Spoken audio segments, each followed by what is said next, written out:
I was on 18 meds. I had almost 6 specialists. I was scheduled for yet another surgery, and I was missing my children growing up. I was destroying my body through the meds. And then as I got off the meds, seeing the detox and realizing that everything I put into my body was making a difference for either good or bad. There is no neutral that goes into your body. And to see almost an immediate difference in how I felt, my energy levels, my moods. I was just making it through each day and doing exactly what I had to. And now I want to get up. I want to go. I want to live every day as a gift, and I'm grasping it rather than dreading it. And to think that just a change that simple is so profound.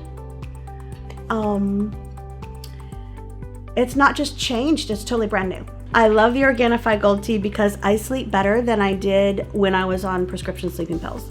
My sons, all 3 of them have struggled with insomnia. Not anymore.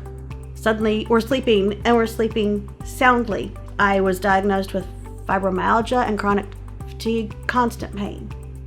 And you don't realize you're in constant pain until you're not in pain anymore. The inflammation is gone. I love Organifi Gold Tea. And it tastes so good. Don't look at it as, oh, I have to use my Organifi today. Just make it part of your lifestyle.